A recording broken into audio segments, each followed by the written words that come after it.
Hey, what's going on, everybody? This is Sammy Lake here representing TeamJVS, here to give you guys a review straight from Sundance 2024. I'm talking about Exhibiting Forgiveness. Now, this movie was directed by Titus, Kaphar.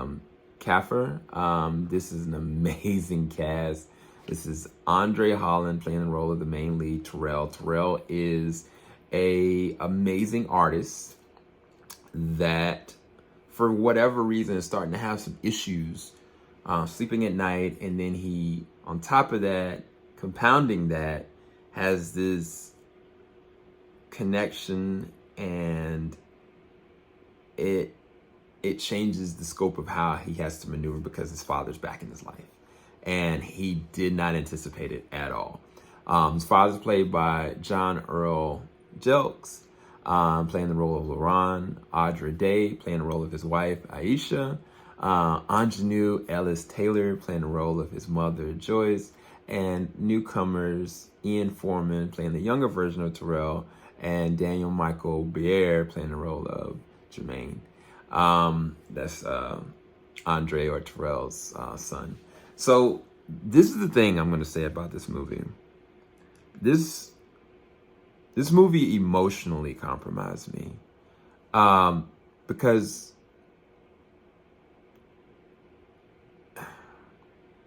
no one's life is perfect.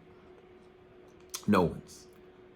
We all deal with certain things that we had to overcome, whether it's very early in our lives, whether it's the middle of our lives, or whether it's like right now. And in this specific situation, Terrell as a character, he had to deal with the dad that was dealing with a substance abuse issue. He was an addict.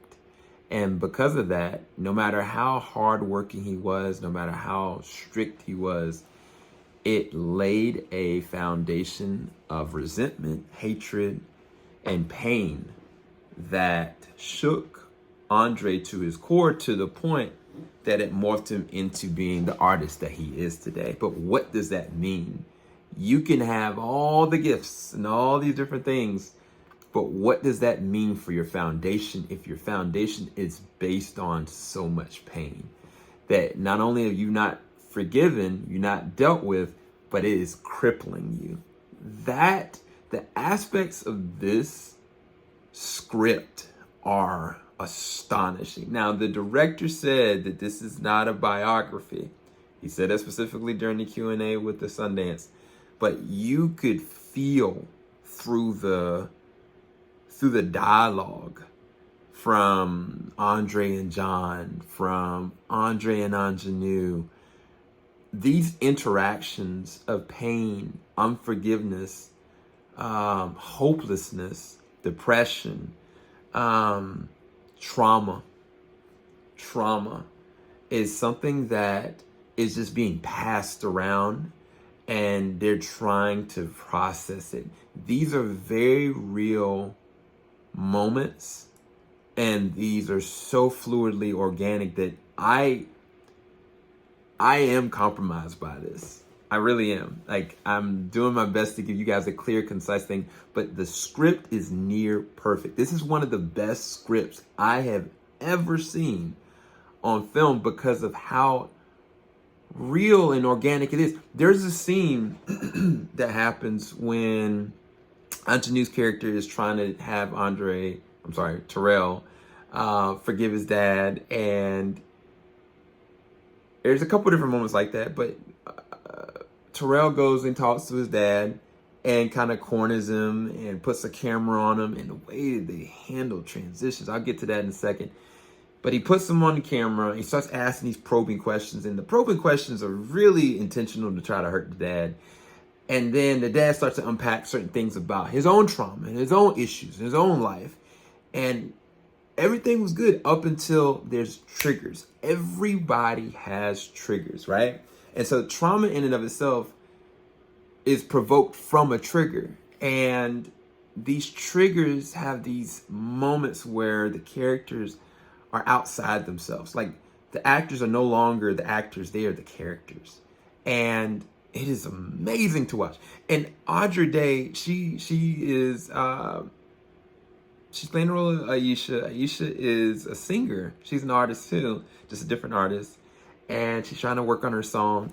And the way that they're using her working on a song through the progression of this movie is genius. Because one, it takes full advantage of her as a musical artist.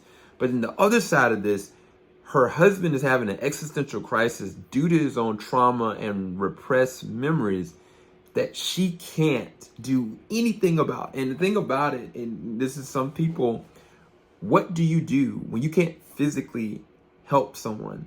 All you can really do is try to help them find comfort through what? Through what means. And I think that that is an invoking goal that's hard for her to get and grasp. And it's executed so well. Aunjanue Ellis-Taylor. Oh my gosh, as the mom. She plays like a real mom, like honestly. And like it was to the point that it was jarring to me because I was like, this is I know this. Imagine you have a grown son that's in his 40s and you got the man that you used to love that was a recovering addict, and you just at peace with him for everything he's kind of put you through, and saying that, you know, God's chosen me to forgive so I don't deal with this burden so that other people can be healed through it, right? That is crazy in and of itself, just hearing that and processing that and accepting that. But the other part of this is to choose to help or try to help your son deal with the ramifications of the actions that you were also a part of. Those different threads of this are just so well done, so well written. John Earl as Lauren, it's hard performance, man. Like there were times I despised that man in this movie, and then there were times I not just pitied him, I understood why and how he got to where he was going. This is a very invoking, emotional film. In so many amazing ways, it tells you about how to overcome your hopelessness, and yet in the midst of forgiveness, can you forget? And I think that those questions is kind of it's a marathon. Like it's not like you just tap it just like that.